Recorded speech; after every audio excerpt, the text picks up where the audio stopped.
합시다. 성경을 풀어주실 때에 보통 예표라고 말하죠. 그러니까 예언된 내용들을 미리 보여주는 그러한 현상들, 예표라고 이렇게 보통 말하는데요. 오늘 부활주일입니다마는 이 부활에 관해서 예표적인 사건들이 사실 성경에 많이 나와요. 그런데 직접적으로 우리가 관련해서 이해하기 좋은 그러한 대표적인 예표들은 죽은 자가 살아나는 사건들이죠. 그래서 우리가 구약에 보면은 열왕기상 17장에 사렙다 과부의 아들이 죽었을 때에 엘리야가 그 아이를 기도해서 살아나도록 하는 역할을 하게 되죠. 물론 살리시는 분은 하나님이시죠. 그리고 마가복음 5장 38절 이하 보면은 회당장의 딸이 죽었을 때에 예수님께서 그 회당장의 딸을 살리시는 그러한 은혜를 베푸시는 것을 볼 수가 있습니다. 이게 다 부활을 예표하는 성경에서 이걸 통해서 부활을 설명하고 또 부활의 은혜가 주어질 그러한 것들을 미리 알려주고 깨닫게 하는 그런 준비적인 사건들이다 이렇게 볼 수가 있어요. 또 한 가지는 요한복음 11장 말씀 보면은 예수님께서 죽은 나사로를 살리시죠. 이 나사로를 살릴 적에는 죽은 지가 나흘이나 돼서 막 썩어 들어가고 냄새가 나는 그런 상황이었어요. 그래서 이제 살기는 틀렸고 이 정도면 살아나게 할 수도 없습니다. 그렇게 그 누이들이 절망하고 눈물 흘리고 있을 때에 예수님께서 그를 살리시는데 그 과정에서 예수님께서는 부활의 메시지를 전하면서 나사로를 살리십니다. 이게 더 구체화된 예표적인 그런 사건인 거죠. 그래서 요한복음 11장 23절 보면은 내 오라비가 다시 살아나리라. 24절 보면은 마지막 날 부활 때에는 다시 살아날 줄 내가 아나이다. 25절 보면은 나는 부활이요 생명이니 나를 믿는 자는 죽어도 살겠고 무릇 살아서 나를 믿는 자는 영원히 죽지 아니하리니 이것을 내가 믿느냐. 자, 이 나사로의 죽음 그리고 다시 살리심을 통해서 부활의 메시지를 전하고 있어요. 그래서 27절 말씀 보면 그러하여다 주는 그리스도시요 세상에 오시는 하나님의 아들이신 줄 내가 믿나이다. 39절 보면은 돌을 옮겨 놓으라. 그랬더니 죽은 지 나흘이 되어서 벌써 냄새가 나나이다. 40절 보면은 내 말이 내가 믿으면 하나님의 영광을 보리라 하지 아니하였느냐. 돌을 옮겨 놓으니까 하늘 우러러 하나님께 기도하고 성부 하나님께 기도하면서 나사로야 나오너라. 이 죽은 나사로가 배를 동인 채로 살아나서 나오죠. 그랬더니 풀어놓아 다니게 하라. 그리고 이 죽은 나사로가 다시 살아나는 사건을 통해서 많은 사람들이 예수 믿고 구원받는 그런 역사가 일어나는 것을 볼 수가 있습니다. 성경은 변함없이 부활에 대해서 말씀을 하고 있어요. 그리고 부활이 너무나 중요한 신앙의 핵심이다라는 것을 말씀을 하고 있습니다. 그래서 성경에서 우리 십자가 사건이 핵심입니다마는 그러나 부활이 없으면은 십자가 사건은 무의미해지는 거예요. 헛된 사건이 되고 마는 것이죠. 그것을 구체적으로 설명하는 것이 고린도전서 15장 말씀이에요. 고린도 15장 말씀 보면은 사도 바울이 부활이 어디 있냐라는 생각들을 갖고 있는 사람들에게 이렇게 말하죠. 만일 죽은 자의 부활이 없으면 그리스도도 다시 살아나지 못하였으리라. 그리스도께서 만일 다시 살아나지 못하였으면 우리가 전파하는 것도 헛것이요 너희 믿음도 헛것이며. 부활이 없으면 예수님 부활은 어디 있느냐 이 얘기예요. 예수님 부활이 없으면은 너희들 지금 믿는다 전한다라는 것이 근거가 뭐냐? 다 헛된 소리 하는 것이 아니냐? 우리가 거짓말하는 것이 되는 것 아니냐? 이렇게 지금 설명을 해주고 있는 거예요.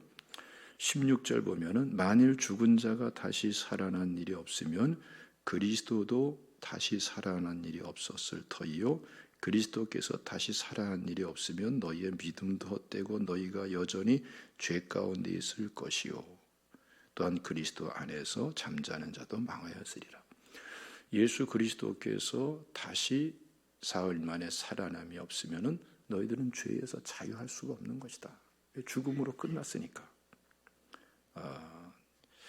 그러면서 19절 말씀 보면은 우리가 바라는 것이 다만 이 세상의 삶뿐이면 모든 사람 가운데 우리가 더욱 불쌍한 자이리라. 이 삶이 이 세상에 한정돼 있다면은 이 세상에서 올바르게 살고자 하는 사람들은 억울한 사람이 돼버리고 불쌍한 사람이 돼버린다는 거예요. 그리고 32절 말씀 보면은 굉장히 경종을 울릴 그리고 생각을 깊이 있게 해야 될 말씀이 나옵니다. 하반절 말씀 죽은 자가 다시 살아나지 못한다면 내일 죽을 터이니 먹고 마시자 하리라. 다시 살아나지 못한다면은 죽음이 끝이라면은 뭐 그렇게 정직하게 살고 뭐 올바르게 살고 정의롭게 살고 모든 정인이 뭐니 가치 모든 것들이 다 무너져 버리게 될 것이고 사람은 어떻게 살 것이냐? 내일 죽을 터이니 먹고 마시자 하리라. 인간은 극도로 타락한 인간으로 살 수밖에 없을 것이다. 사실 지금 예수 안 믿는 사람들도 내세에 대한 믿음을 가지고 있는 사람들이 상당히 많죠. 이것은 일종의 영적인 본능이다 이렇게 말할 수가 있습니다. 그래서 죽으면 무주천정을 떠돈다는 말도 하고 그런 확신을 갖고 있는 사람도 있고 또는 윤회사상이 입각해서 벌레니 짐승이니 뭐로 태어난다는 그런 확신을 갖고 있는 사람도 있고 염라대왕 앞에 가서 거기서 어떠한 형벌을 받는다는 그런 확신을 갖고 있는 사람들도 있고 여러 가지 그런 생각들을 가지고 있는데 근데 내가 봐서는 내세에 대해서 진짜 그렇게 믿는다면은 진짜 더 신중하게 깊이 있게 생각하고 믿는다면은 정상적인 삶을 살 수가 없어요. 여러분 세상에 염라대왕 앞에 가는데 어차피 무주구천을 떠도는데 뭘 그렇게 이 세상에서 정직이 뭐가 있겠습니까? 마구잡이로 살게 되는 거죠. 내세에 대해서 사실은 적당하게 믿는 것처럼 태도를 취하기 때문에 그냥 그나마 사는 거예요.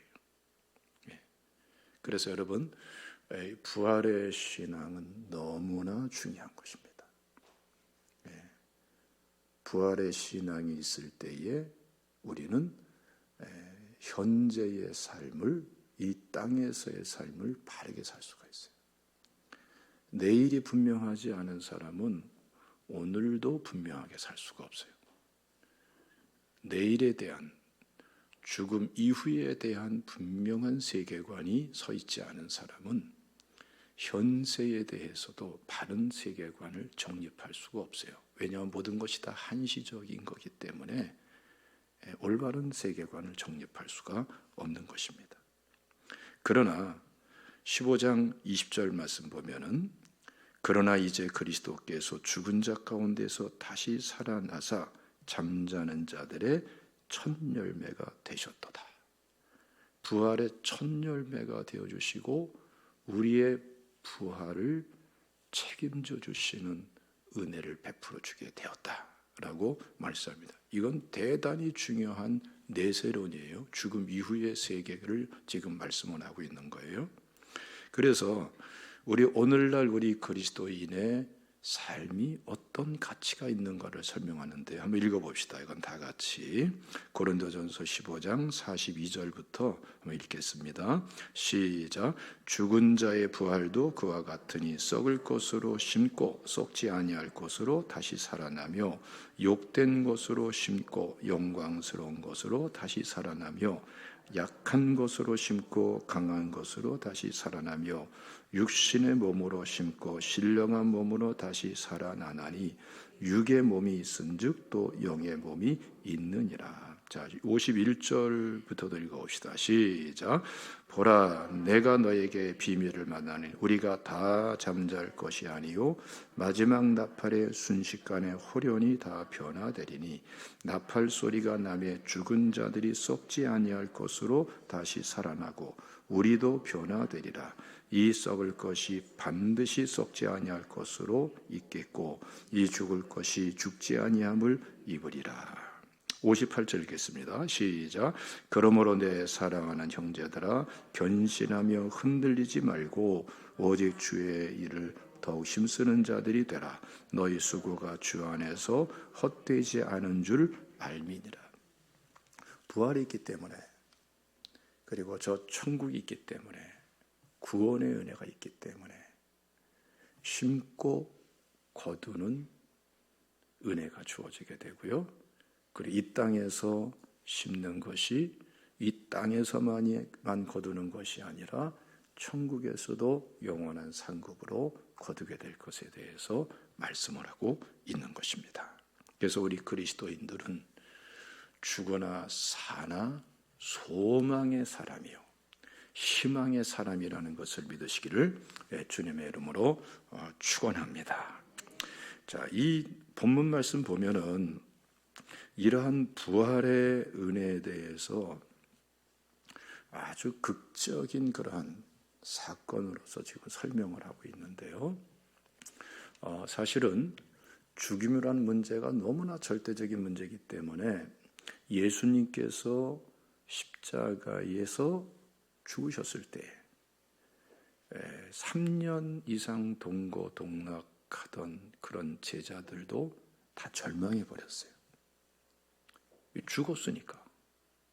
그것도 처참하게 십자가에서 못 박히시고 창에 허리 찔리시고 가시관 쓰시고 또 그 과정에 채찍 맞으시고 조롱과 희롱당하면서 처참하게 죽으시는 그러한 모습을 보면서 제자들은 이제 다 끝났다. 다 끝났다. 다 고향으로 돌아가고 이제는 모든 것이 다 무너져 버린 것으로 그렇게 결론을 내리고 주저앉아 버린 거예요. 자, 그런데 예수님께서는 사흘 만에 부활하시고 부활의 주님께서 그 제자들을 한 사람 만나주시죠. 마가다락방에서도 만나주시고 디베라 바닷가에서도 만나주시고 그래서 부활의 주님이 무려 부활한 지 40일 동안에 무려 40일 동안에 거쳐가지고서 제자들을 한 사람 만나주십니다. 자, 내가 너희들한테 미리 말한 대로 또 구약 성경에서 미리 예언한 대로 살아났지 않느냐. 부활하신 예수님 자신이 그들을 만나 주시면서 부활의 말씀이 성취된 것을 그들이 확인하고 받아들이도록 예수님께서 그들에게 믿음을 도우시는 거죠. 심지어는 도마 같은 경우는 다른 제자들이 부활하신 주님을 보았다, 만났다는 말을 들을 때 나는 못 믿어. 내가 직접 예수님의 못 박힌 손을 만져보고 창에 허리 찔린 옆구리 손을 넣어보지 않고는 나는 믿을 수가 없어. 그러니까 예수님께서 그러한 도마에게 찾아오셔서 내 손을 만져봐라. 내 옆구리에 손을 넣어봐라. 그리고 믿는 자가 되라. 그렇게 하시면서까지 믿음을 일으켜 세워주시는 거예요. 여러분, 오늘 우리가 알 것은 뭐냐면은 우리가 믿고자 노력하는 것도 있지만 사실은 믿음은 우리 노력만으로 되는 것이 아닙니다. 우리가 믿을 수 있는 것은 또 부활의 주님께서 믿음을 도와주시기 때문에 믿게 된 것임을 잘 이해하시고 믿음을 주님의 도움을 받아서 세워나가시기를 주님의 이름으로 축원합니다. 오늘 말씀 보면은 엠마오로 가는 두 제자도 예수님께서 동일한 원리로서 그들의 믿음을 세워주십니다. 이들도 이제 예수님이 죽으셨다라는 그 사건을 지켜보고 다 끝났어 하면서 자기 고향 엠마오로 내려가는 거예요. 그럴 때 예수님께서 그들과 같이 길을 걸어가면서 대화를 나눠주시죠. 도대체 무슨 일이냐? 예수라는 분이 십자가에 죽었습니다. 우리는 그분이 우리의 죄를 속량하고 우리의 메시아가 될 것을 기대했는데 그냥 죽고 말았습니다 하면서 좌절을 하는 거예요. 여자들도 예수님이 부활했다는 소식을 전하는데 그게 그렇게 가능하겠어요? 뭐 이런 얘기를 하는 거예요. 네. 또 그들이 천사들을 만났고 천사들이 예수님이 부활하신 것을 증언했다고 그러는데 뜬 소문이겠죠. 이런 식으로 지금 좌절을 하고 있는 거예요. 네. 그때 예수님께서 아주 중요한 말씀을 하시죠. 우리 25절부터 27절까지 읽어보겠습니다. 시작. 이르시되 미련하고 선지자들의 말한 모든 것을 마음에 더디 믿는 자들이요 그리스도가 이런 고난을 받고 자기의 영광에 들어가야 할 것이 아니냐 하시고 이에 모세와 모든 선지자의 글로 시작하여 모든 성경에 쓴 바 자기에게 관한 자세한 것을 자세히 설명하시니라. 예수님께서 성경 전체를 통해 가지고 예수님에 관한 핵심적인 내용들을 다 설명해 주시는 거예요. 이렇게 말씀했지 않느냐? 죽음에 대해서 말씀했지 않느냐? 십자가에 대해서 말씀했지 않느냐? 부활에 대해서 말씀했지 않느냐? 당연하게 하나님 말씀하신 것이 지금 진행되고 실행되고 있는 것이 아니냐? 그걸 쭉 설명해 주시는 거예요. 그러면서 같이 이제 떡을 먹고 식사를 할 그런 환경에서 그들을 위해서 축복 기도해 주고 그러는데 31절 말씀 보니까 그들의 눈이 밝아져 버렸어요. 그리고 이분이 예수님이었네 이러면서 부활의 믿음을 회복하게 되는 것이죠. 여러분 오늘날도 똑같습니다. 아니 우리가 어떻게 천국을 믿겠으며 우리 혼자 힘으로 어떻게 부활을 믿겠으며 부활을 우리는 경험해 보지 못했습니다. 그런데 부활의 믿음을 어떻게 가질 수가 있겠으며 예수님 십자가 부활의 사건을 믿긴 믿는데 우린 사실 그것을 직접 지켜본 것도 아니고 부활의 주님을 직접 우리가 이렇게 만나본 것도 아니고 그런데 우리는 믿어요. 참 이것도 희한한 일이에요. 근데 이 과정 속에 어떤 일이 있었느냐? 그러니까 우리 혼자 힘으로 믿은 것이 아니고 믿게 되어지는 은혜가 우리에게 있었기 때문에 우리가 예수 믿고 구원받고 천국을 믿고 하나님의 자녀로서 분명한 믿음, 성경적인 믿음 세계관을 가지고 살고 있는 것임을 잘 이해하시고 믿으시기를 주님의 이름으로 축원합니다. 오늘 본문 말씀 보면은 대조가 되는 두 개의 단어가 있어요. 이게 참 중요한 건데요. 우리 16절을 다 같이 읽어보겠습니다. 16절 말씀 시작. 그들의 눈이 가리워져서 그인 줄 알아보지 못하거늘. 그래서 가리워져서라는 말은 원래 어근 자체는 힘, 권능, 세력 이것을 의미하는 단어. 이 단어에서 시작된 말이에요. 크라토스라고.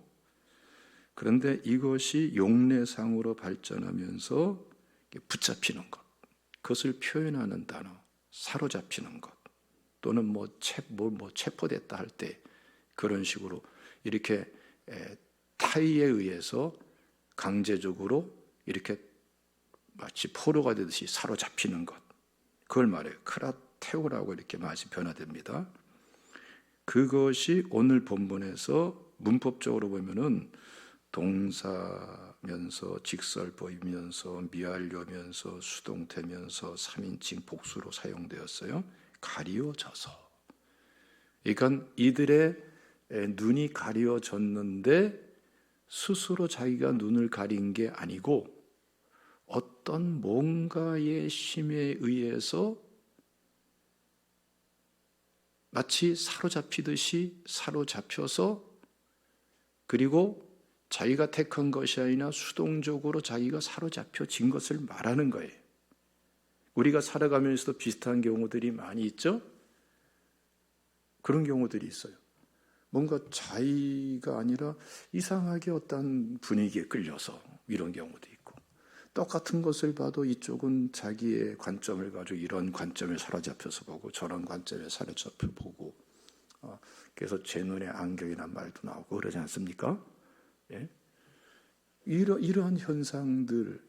근데 사실은 이 본문에서는 더 강력하게 어떠한 힘에 의해서 사로잡혀 가지고 마땅히 깨닫고 알아야 될 것을 깨달아 알지 못하고 봐야 될 것을 보지 못하고 그런 상태를 말하는 거예요. 그 어떤 힘이 구체적으로는 어떤 힘일까요? 구체적으로는 이들이 지켜본 게 있겠죠. 죽음이라는 것. 또 인간의 본성 죄라는 것이 있겠죠. 또 그 죄를 통해서 틈타는 악한 영의 역사가 있겠죠. 어쨌든 어떠한 힘에 의해서 마땅히 가져야 될 믿음을 갖는 것이 아니라 불신으로 떨어져 버린 거예요. 성경에서 분명히 십자가와 부활에 대해서 말씀했고, 예수님도 십자가 질 것을 말씀하시고 부활할 것을 말씀하셨고, 그리고 갈릴리로 내가 먼저 가리라 말씀 다 하셨는데 이것은 다 놓쳐버리고 엉뚱하게 끝났다. 죽음이다. 절망이다. 메시아가 아니라 선지자였네. 이런 식이 돼버리는 거예요. 우리의 믿음과 불신 사이에 가만히 보면은 신앙생활도 그렇습니다. 왜 우리가 불신에 떨어집니까? 왜 죄악에 떨어집니까? 왜 자꾸 엉뚱한 우상숭배에 빠집니까? 왜 미혹됩니까? 비진리의 길을 갑니까? 왜 타락의 길을 갑니까? 가만히 보면은 내가 하는 행위는 분명하지만 또 뭔가 사로잡혀 있는 것도 있어요. 그게 바로 죄다, 악한 영의 역사다, 또는 어떠한 분위기다, 어떠한 흐름, 어떠한 힘이다. 이런 것들이 작용하면서 뭔가 우리가 마땅히 분별하고 마땅히 깨닫고 마땅히 분명하게 알고 마땅히 가야 될 축복된 길을 가지 못하는 그런 경우들이 많이 있는 것이죠. 즉 엠마오로 가는 두 제자는 바로 이러한 상태라는 걸 말씀하고 있는 거예요. 불신의 길, 그냥 가는 것이 아니라 뭔가의 역사가 있다라는 것을 말씀하는 거죠. 근데 이와 함께 대조되는 아주 중요한 말씀이 있어요. 31절을 다 같이 읽겠습니다. 31절 시작. 그들의 눈이 밝아져 그인 줄 알아보더니 예수는 그들에게 보이지 아니하시는지라. 그러니까 예수님께서 그들을 위해서 함께 식사하면서 식사와 함께 축복 기도를 해주니까 어떻습니까? 그들의 눈이 밝아졌어요. 그러니까 가려졌던 것이, 가려졌다고 표현된 이 눈이 밝아졌다고 지금 설명되고 있어요. 이 밝아진 것은 뭘 말하는 겁니까? 그야말로 열려지는 걸 말하는 거예요. 열려지는 것. 닫힌 것이 열려지는. 그러니까 지금 이렇게 뭔가의 힘에 의해서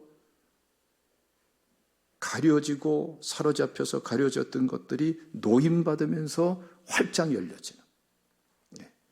여러분, 문을 갖다가 이렇게 닫아 놓으면은 바람이 확 불면 열려버리죠. 그런데 문고리를 잠가 놓고 그러면은 그 힘에 의해서 문이 안 열리죠. 그런 문고리를 갖다가 자물쇠 같은 걸 열고 그런 장치들을 갖다가 제거하면 문이 확 열리죠. 예. 그것처럼 이제 가려졌던 눈이 활짝 열려버리는 거예요. 예. 그러면서 이들은 비로소 깨닫게 되는 거예요. 이야, 예수님이시네. 깨닫는 그 순간에 예수님은 이제 다른 제자를 만나러 가시는 거죠. 이게 바로 이 엠마오로 가는 제자들이 부활의 믿음을 회복하게 하는, 성경 그대로의 믿음으로 세워지게 하시는 예수 그리스도의 부활의 주님의 그러한 도우심이었어요. 여러분, 오늘 이 시간도 우리에게 주님은 똑같은 원리로 역사하십니다. 예수 그리스도는 어제나 오늘이나 영원토록 동일하신 분이세요. 각자의 상황과 상태에 따라서 거기에 맞게 하나님께서 도우시고요. 지금도 그 누구도 스스로 자기 믿음을 세우는 게 아니에요.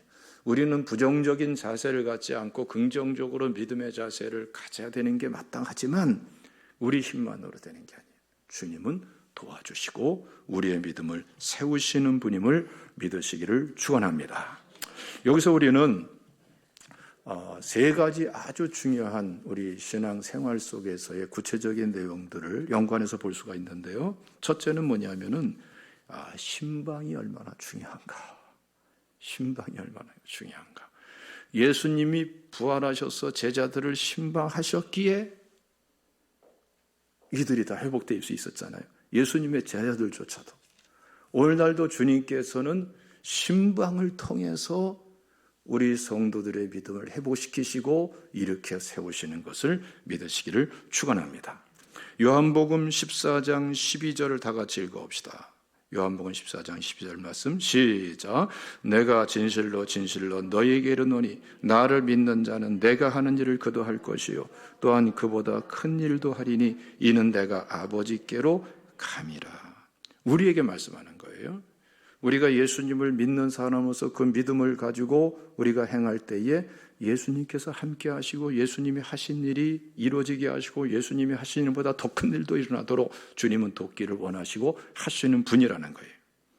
그 이유가 뭡니까? 내가 아버지께로 감이라. 아버지께로 감이라 말씀은 중요한 의미가 있습니다. 아버지께로 가시는 그것과 함께 주님이 약속하신 게 있죠. 요한복음 14장 16절 말씀 보면은 이와 관련해서 이렇게 말씀하세요. 또 다른 보혜사를 너희에게 주사 영원토록 너희와 함께 있게 하리니 내가 가기 때문에 삼위일체 하나님으로서 다른 보혜사, 그분이 누굽니까? 14장 26절 말씀 보면은 보혜사 곧 아버지께서 내 이름으로 보내실 성령 하나님을 말씀하는 거예요. 그가 너희에게 모든 것을 가르치고 내가 너희에게 말한 모든 것을 생각나게 하리라. 요한복음 15장 26절 하반절 말씀 보면은 진리의 성령이 오실 때 그가 나를 증언할 것이요.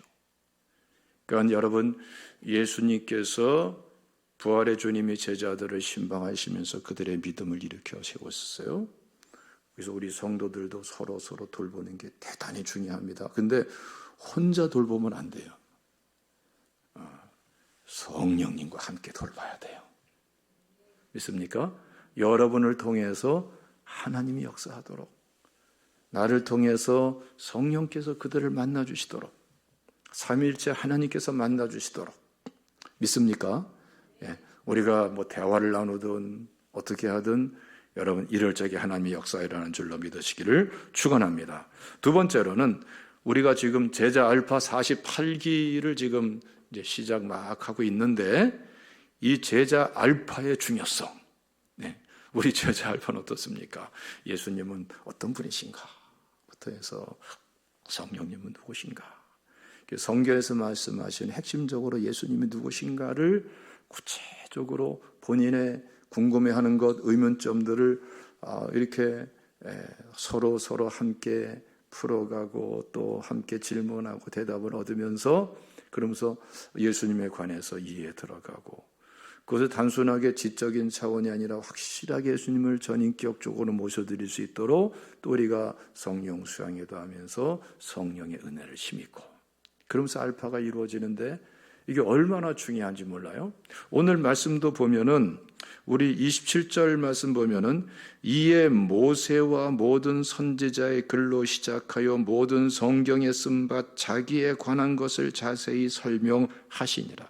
예수님의 방법도 뭡니까? 성경에서 말씀하신 대로 예수님에 대해서 설명해 주는 거였어요. 알파도 어떻습니까? 예수님에 대해서 설명해 주는 거예요. 믿습니까? 그때 어떤 역사가 일어났어요? 읽어봅시다. 다 같이 24장 우리 본문 누가복음 24장 32절 말씀 시작. 그들이 서로 말하되 길에서 우리에게 말씀하시고 우리에게 성경을 풀어주실 때에 우리 속에서 마음이 뜨겁지 아니하더냐 하고 여러분 성령의 역사는 뜨거움의 역사는 뭐 이상한 방법에 있는 것이 아니고 예수님에 관해서 궁금한 거를 질문하고 함께 답을 찾아가고 성경 그대로 예수님에 대해서 함께 이해를 나눌 때에 성령은 증거의 영이세요. 뜨겁게 역사하시는 줄로 믿으시기를 축원합니다. 이 48기 알파를 기대합니다. 또 마지막으로 우리 삼위일의 교회 지금 매주 이렇게 차근차근 우리가 서로를 믿음을 세워나가면서 모이는데 이 삼위일의 교회의 중요성도 우리가 이해할 수가 있어요. 우리 본문에 33절부터 읽겠습니다. 시작. 곧 그때로 일어나 예루살렘에 돌아가 보니 11 제자 및 그들과 함께한 자들이 모여 있어 말하기를 주께서 과연 살아나시고 시몬에게 보이셨다 하는지라. 두 사람도 길에서 된 일과 예수께서 떡을 떼심으로 자기들에게 알려지신 것을 말하더라. 지금 이 엠마오로 가던 두 제자는 다른 제자들이 예수님을 먼저 만나고 증언하는 거 다 안 믿었어요. 그리고 여전히 자기 길을 갔어요. 절망하고. 그런데 부활의 주님을 만나고 나서 길을 돌이켜서 예루살렘으로 돌아오죠. 그리고 다른 제자를 만납니다. 왜 만나죠? 이제 부활의 주님을 만났으니까. 확실한 믿음으로 세워졌으니까. 그랬더니 다른 제자들도 각기 자기에게 맞는 자기의 상황에 맞도록 예수님께서 만나주시고 부활의 주님께서 주신 은혜를 힘입게 됐어요. 서로가 서로에게 간증을 나누게 됩니다. 간증 메시지를 나눠요. 그러면서 함께 다시금 세워지게 됩니다. 치유가 되고 회복이 되고 부흥이 되고 증언이 되고 증거가 되고 이게 여러분 로마 제국을 뒤집었어요. 할렐루야. 지금도 끊임없이 이 역사는 일어나고 있는 것입니다. 여러분을 통해서 주님이 다른 사람을 만나 주시도록 여러분 자신 작은 역할을 하세요. 그러면 그 사람에게서 새로운 간증이 일어날 것입니다. 우리가 매주 지금 우리 주일 예배 때마다 간증 시간이 있는데 얼마나 감사한지 몰라요.